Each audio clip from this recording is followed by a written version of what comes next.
Hello, everyone, and welcome to another episode of Cop Talk. I'm your host, Kevin Schroeder, and I can't say I'm here with my co-host because he's not here today. The famous Captain Ed Mamet, I think he's out running, campaigning to run for mayor for New York City, something like that, but he'll be back next week. So I'd like to introduce our guest today. We have a good guest right out from the West Coast, Las Vegas, Nevada. His name is Allyn Goodrich, and besides being an author, he just recently wrote a book, but he's also an active SWAT member, a member of the Las Vegas Police Department SWAT team. Allyn, welcome. Hey, how are you, sir? Good to be here. Thank you. Thank you for being here. I mean, I know that, time difference, 3 hours, and I'm sure you're just getting up about now, but we appreciate you being here, and we look forward to this interview. Allyn, why don't you tell our audience a little bit about yourself, where you grew up, when you came on the job?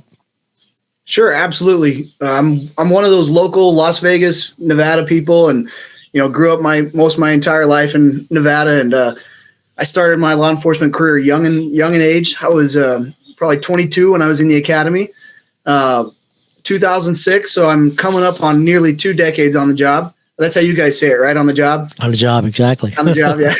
So, well, what do you guys say out there? You don't say on the job? What do you say? No, I heard that's an East Coast thing. Well, what do you guys say in the West Coast?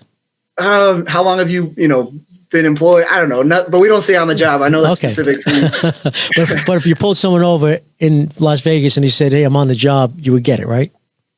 You would understand. A new guy would not, but yeah, they would get it. Oh, okay. Yeah, so I've got almost 2 decades on the job. Had a really cool career and just got super lucky to be a part of a lot of details that I probably didn't deserve. But started off in patrol, which everybody does, and did my time in patrol. And right after patrol, I got put in this unit, which was kind of like a bunch of young bucks who were really excited to go out there and, arrest people and crush the bad guys. We called it a saturation team. And basically it was 12 guys who would go into a neighborhood with lots of high crime rates, and we would just arrest everybody. And it was a lot of fun because it's a close-knit group of guys and everybody's excited. I did the saturation team for a few years. After that, I went to a kind of a part of that same team, but it was a Homeland Security based.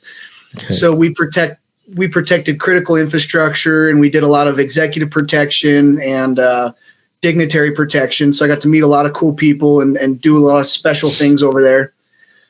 From there, that kind of sort of got my foot in the door with the Bureau, and I became a detective. And a lot of people are really curious about being a detective in Las Vegas, but I was lucky enough to be on a unit called the Tourist Crimes Unit. And in a nutshell, we basically did every kind of crime you could think about on the Strip. And I got lucky enough to be selected as our team's undercover.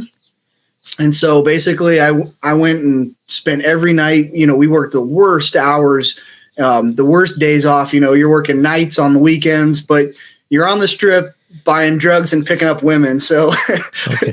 So the tourist, what was it called again? The Tourist Crimes Unit. Okay. So did you concentrate on, did you guys do pickpockets as well?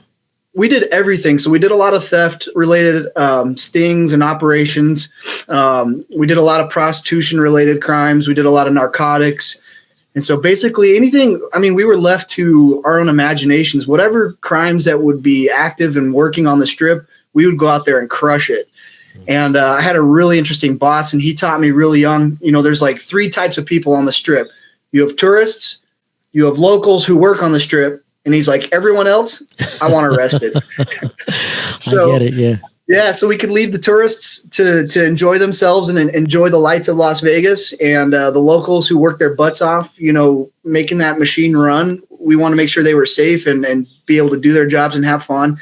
And everybody else was who we were looking for. So it was a lot of fun, but I grew up a real sheltered Christian youth. And so going from church every Sunday to, growing a beard and saying things to women you shouldn't say, except on the job, was kind of an interesting switch for me, being the squad's designated undercover. So had a lot of fun doing that.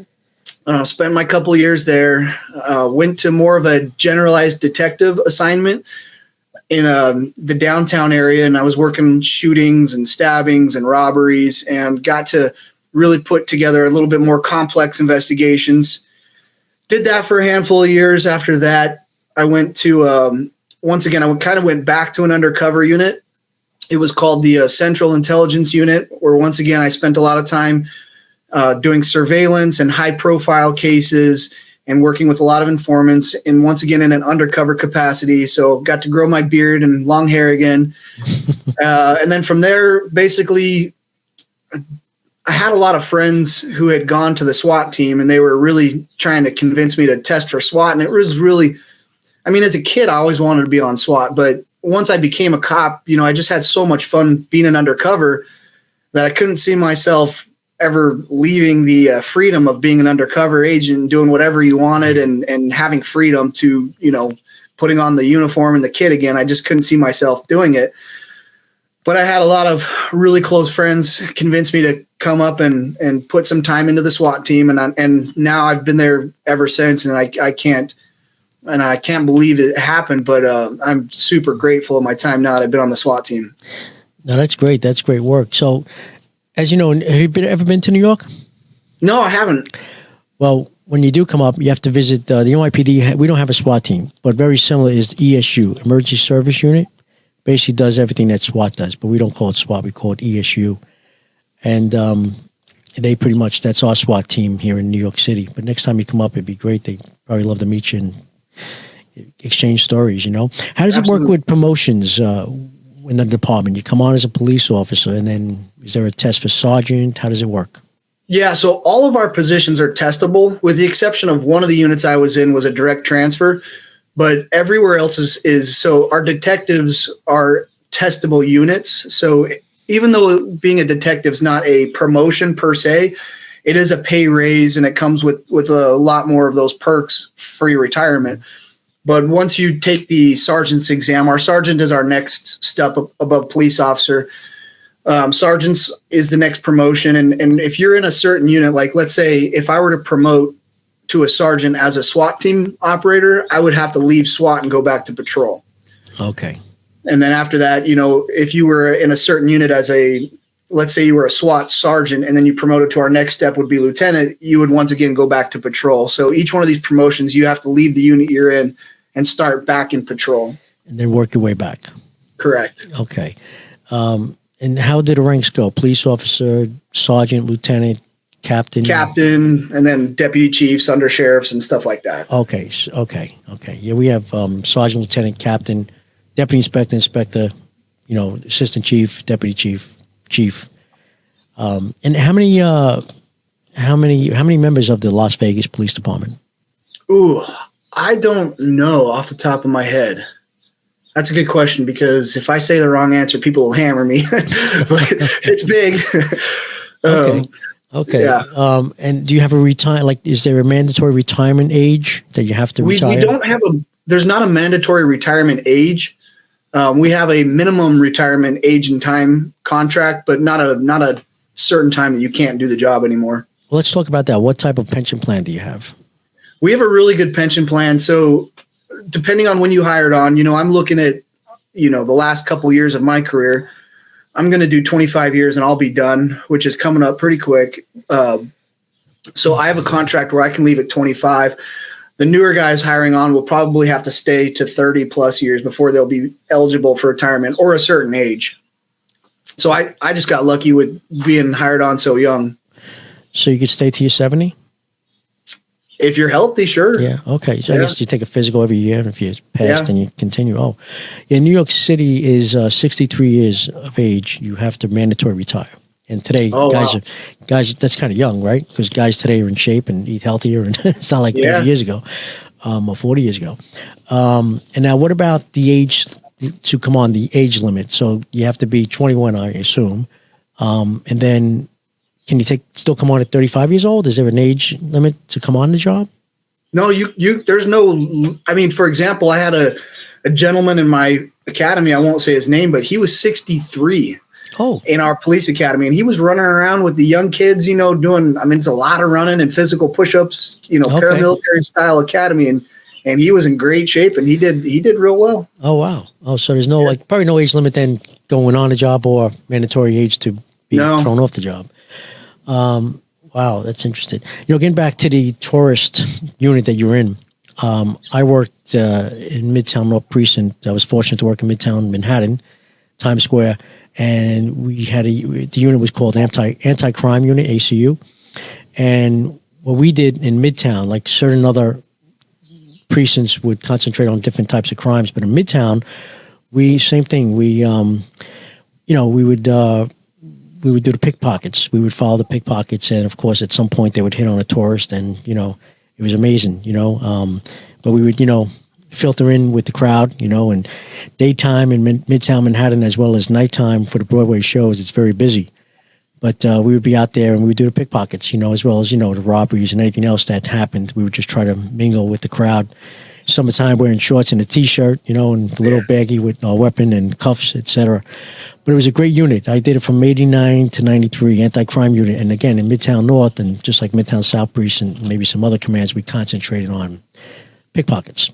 So it was a lot of fun, and you meet people from all over the world. I know in Vegas where you are, the Strip, I'm sure. And I was fortunate to meet people from all over the world as well, working in Midtown. Yeah, absolutely. It's amazing. Like I can only imagine being in New York and seeing just that sea of people, and you got to pick out the bad guy who's doing the bad things. But for us, it's pretty easy. After a couple of years, you could just look through a crowd and be like, all right, worker, local, tourist. That's who I need to look at. And then sure enough, give them a few minutes and you're like, okay, I got them. Yeah. I mean, I'm sure it's great to work out there because it's just like Midtown Manhattan. Every day there's tourists, there's events going on, et cetera, so many things going on. Now what area, Las Vegas PD, like, is it just, I guess all of Las Vegas, Nevada is what you would respond to if there's an incident? Yeah, so we were so in the 70s, we had a city of Las Vegas police and we had the sheriff's office, and they merged into Las Vegas Metro. So we're all of Clark County. Okay. It's a huge area. So it covers all the way from Mesquite, Nevada to Searchlight, Nevada. So it's a giant corner of southern Nevada. So we have not just Las Vegas, but we have Searchlight, Bullhead City. I mean, well, that's right outside of Laughlin, but you have just a giant area that is all our jurisdiction. Oh, wow. Interesting. Yeah. Which is why we work for a sheriff as opposed to like a chief.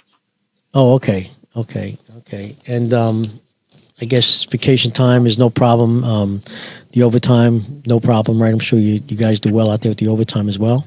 No, Las Vegas takes care of us. We're, one of the cool things about being in Vegas is there's a lot of philanthropy in Las Vegas. A lot of people love the cops, take care of our people. And so between citizens' donations and the actual revenue of, Las Vegas and Nevada being the city and the state is not hurting for funding. So we're very well funded. We're very taken care of.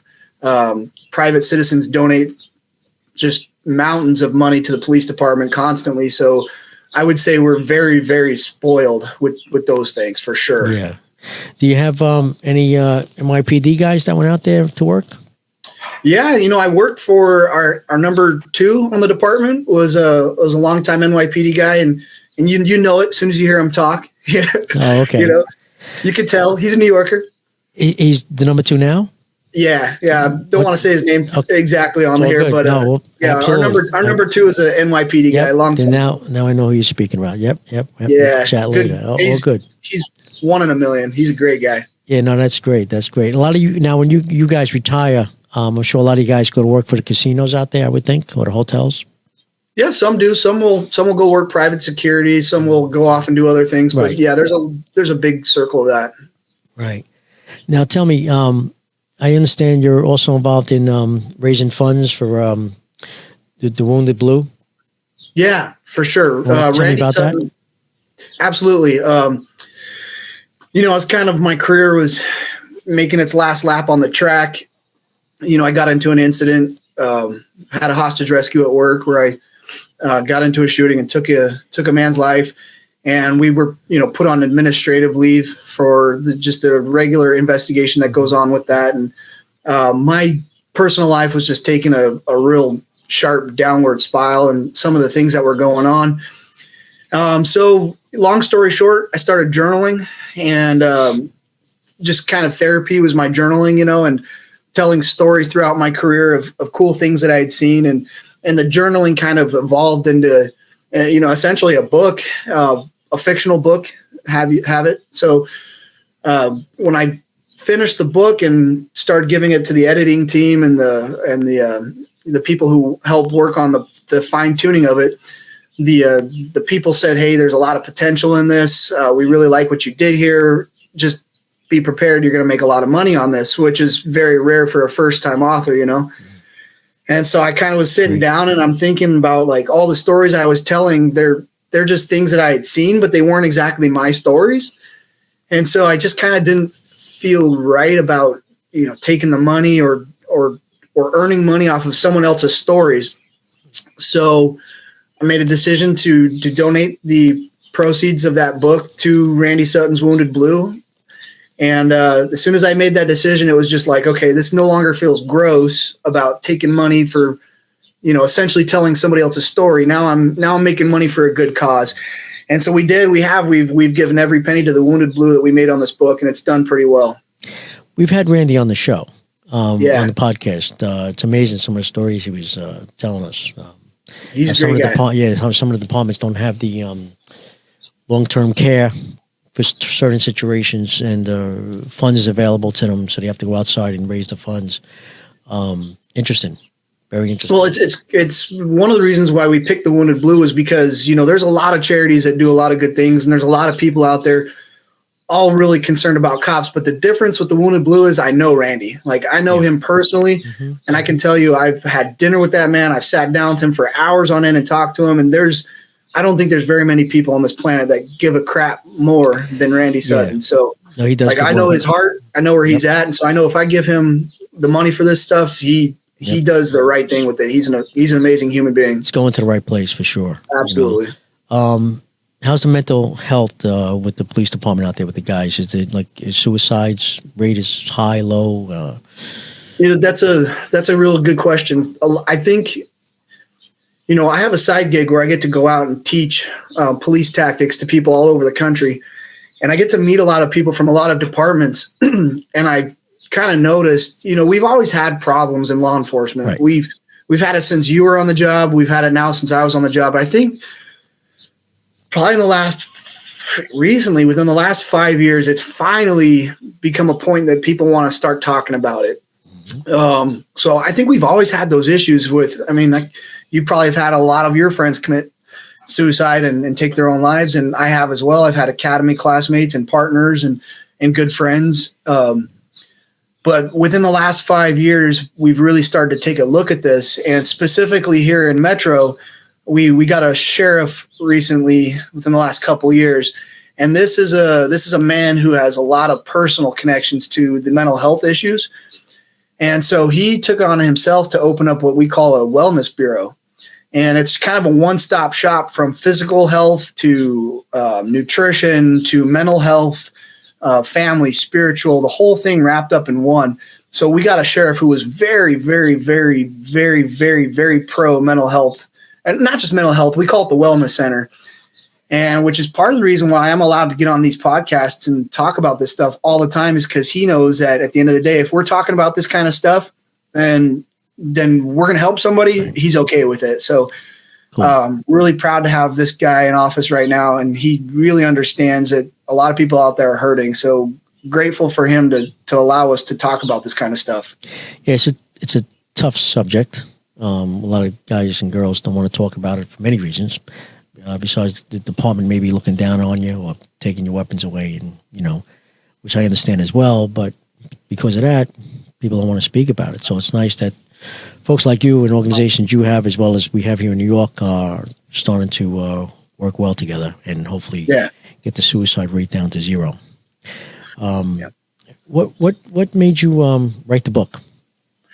October Strong. Well, I mean, it started out really, I mean, just like I said, my therapy, you know, I would go sit and talk to these doctors, and they're nothing against therapists. They're great folks. They get into the job for the right reasons. You know, they want to help cops out, but it just wasn't working for me, you know, and I wasn't horrible in my position, but I was struggling. You know, I definitely had some hard times with it, but sitting there talking to a doctor about like, oh, maybe you should go to the gym, or maybe you should try this. And it wasn't doing anything for me. And I just didn't respond to the one-on-ones with the doctors at all. You know, I just didn't want to hear what they had to say, because even though they're good people, in the back of my mind, I'm like, you don't care. You're here till that clock says, oh, your hour's up. Have a nice day. But they care, but I didn't, so you feel like they're just going through the motions. You're not really, trying to help you. For sure. I can check that box. I can say what I need to say to get back to work. But when I found myself starting to journal and write down stories, I would get in these really, really dark moments, and I would just start typing. And when I would start typing, I would get kind of emotional typing, and it just was like me pouring my heart into the words. And so that really, and I was able, the good thing is I was able to recognize that was beneficial for me. And so that's kind of one thing I want to mention, is that I wasn't doing it unknowingly. Like, once I started doing it, I caught on pretty quick that, okay, this is now my thing. This is the thing that's going to bring me peace and not have me drink myself to sleep every night, which I was doing. So when I started being able to put things down on paper and leave the bottle alone, and I recognized that became my go-to. So I would sit down at my kitchen table and I would just start plugging away, telling the stories. And essentially, like, when people read the book and they give me feedback, I can't tell you, it's rare for me to hear from someone who's read it and they tell me they didn't cry their eyes out. And they're like, you're such a passionate storyteller. And I'm like, no, I'm not a real passionate storyteller. I'm just putting my heart into those words and you can feel it.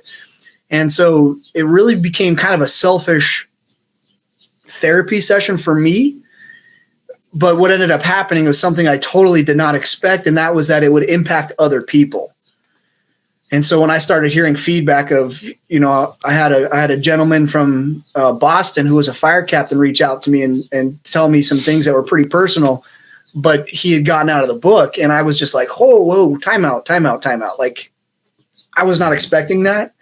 It was just meant for my health, and it ended up helping somebody else. And I'm sitting here thinking, okay, what else can we do to make guys get better? You know what I mean? Yeah, so it was a list of things that transpired while you were on the Las Vegas Police Department that brought you to that point. Yeah. Correct? Yeah. And we won't speak about any of that. But I would like to ask you, do you have any really good stories you could tell us about Las Vegas PD, what's funny is a lot of the, I'll tell a good one. A lot of the stories from the tourist crimes day, I don't know what kids. That'd be interesting to hear them. Yeah, a lot of those stories probably are best not told. Yeah, exactly. Not here later. Yeah. Those are the kinds you tell over a whiskey and cigar. Exactly. Look forward to having one with you in Vegas next time. Yeah, absolutely. But I think part of my experience as a generalized detective was some of the most beneficial parts of my career, because when you're a patrol officer, like, if you get a big case, you get there, you make sure the scene's safe, you separate the witnesses, then the detectives come and you're done, right? Mm-hmm. Well, when you're a generalized detective in a bad area, the call would come and you would get there pretty quick. And so you were able to, like, interview the victims, see the scene, talk to the folks, and then go investigate it. And then we would go even capture the bad guy, right? Right. So I had a guy who was kind of a day laborer type, and he was just, working landscaping and that kind of stuff. And his family lived in Mexico, and he was basically working every day as a landscaper and sending all his money back home so that his kids could go to school. And they lived in a nice house, and his kids were going through a well education in Mexico. So he was doing like the ideal worldly. I mean, he was being a great dad for his family, and he was bringing a pizza back to his hotel. And a girl came up to him, started talking to him, and he was kind of like blowing her off, telling her to go away. And her pimp came up behind him and punches the guy in the face, took his wallet with like $50 in it. That's it. And then they left. So normally they wouldn't call detectives for that. But when he got punched in the face, basically his eye had exploded. He got hit in the face so hard that his eye popped like a grape.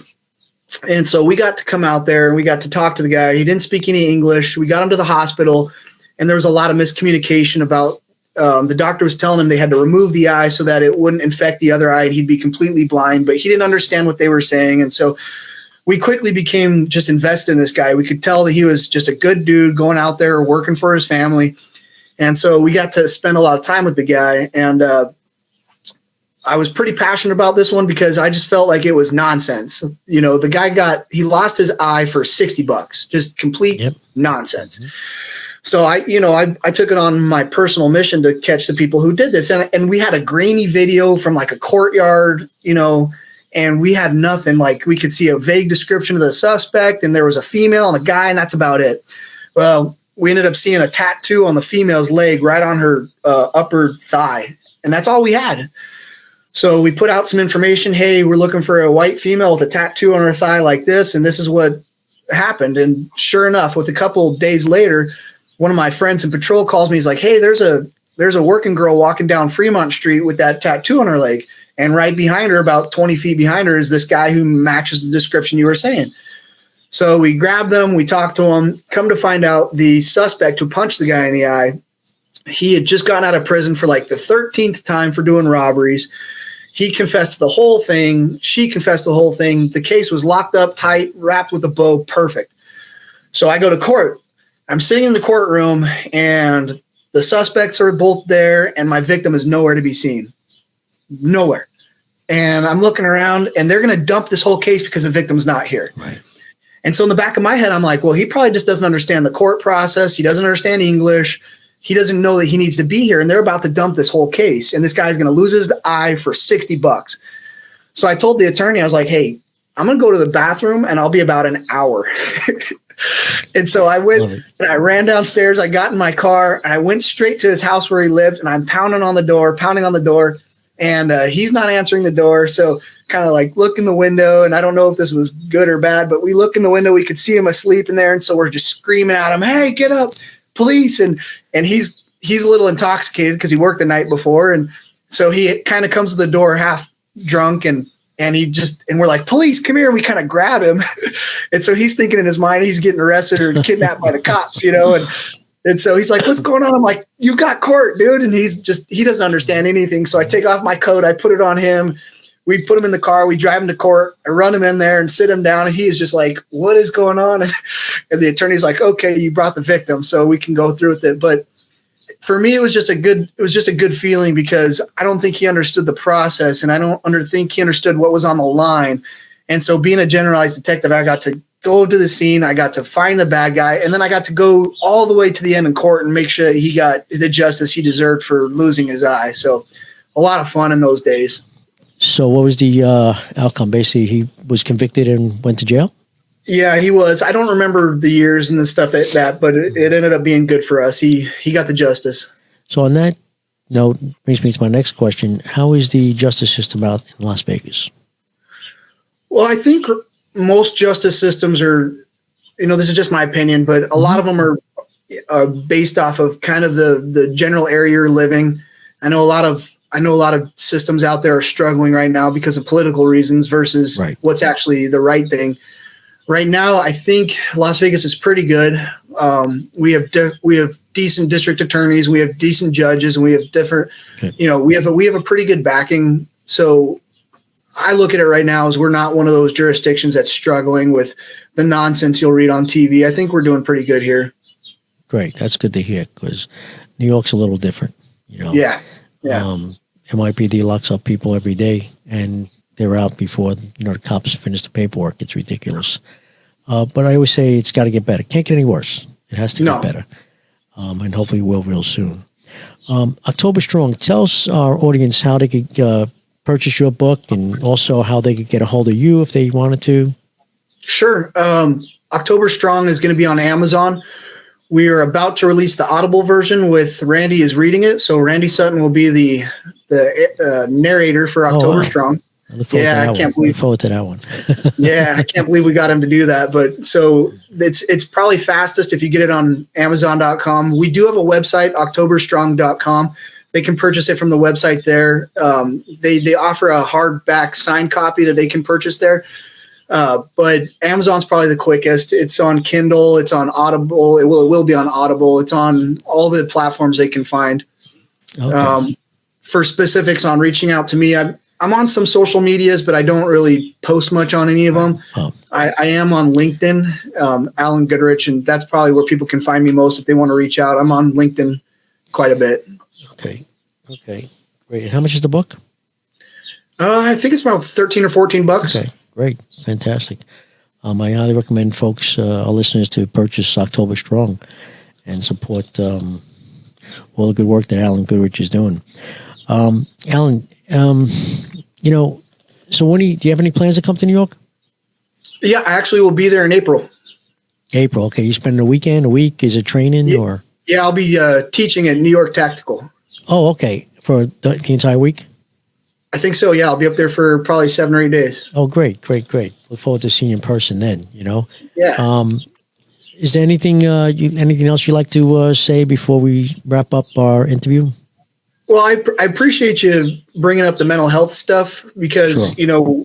I know there's a lot of guys out there who are getting on the job and who are excited to be cops and the chasing bad guys story and that kind of stuff gets people excited. I understand that.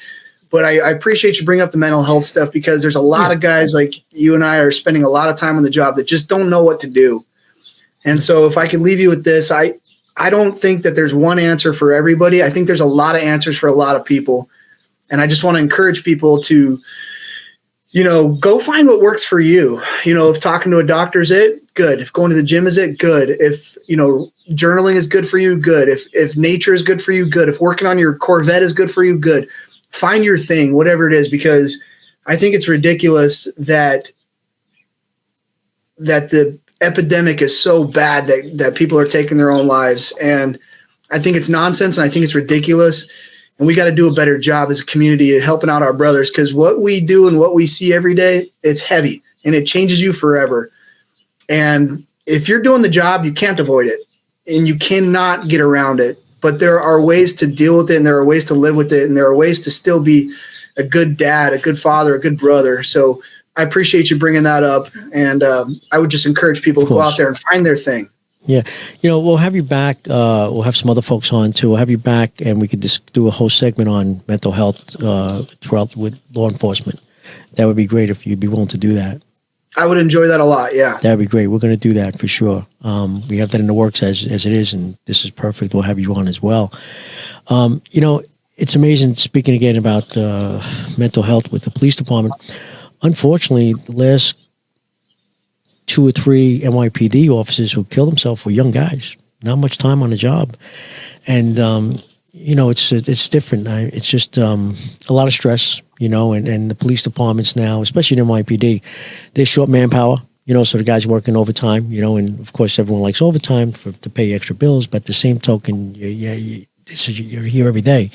You need some time off to spend with your friends and your family, and I'm not saying that's the cause of it, but it's just, and then guys, I guess, don't want to talk about it because they're young, they're macho, it's tough. But the last 2 or 3, I believe, in New York here were young men, and shame. And, so hopefully we could help anyone in the future. That'd be great. Allyn Goodrich, active police officer, SWAT team. I like that. The SWAT team in Las Vegas. I like that, SWAT. That's pretty cool. Now, do you guys patrol, or you just turn out of a like a firehouse concept? No, we're not on patrol. We're a full-time active duty team. So that's all we do is high-risk search warrants, barricaded individuals, and hostage rescues. So we're actually probably one of the busiest teams in the country. So that's our full-time gig. That's all we do. And we do have a central area where that we have equipment and stuff, but we basically work from our trucks. That's okay. Cool. Well, yes, you here in New York, they pretty much work out of a station house. They do some patrol until they get called when they really need it, or they'll be at the house and waiting to be called out, and they'll respond to the big jobs. I remember when I was in the academy, they told us, when the public needs help, they call 911 and we respond, and then when you need help, you call emergency service. They respond. I guess the same thing with the SWAT team out in Las Vegas. Yeah. Allyn Goodrich, thank you so much for being our guest today on Cop Talk. Look forward to having you on again. And be safe out there. And I'd like to thank everyone for listening today. If you like what you hear, you can subscribe to Cop Talk. You could also follow us on X at Cop Talk WABC. That's at Cop Talk WABC. Until next time, God bless you. God bless America, God bless our military, and God bless law enforcement throughout the world. Thank you.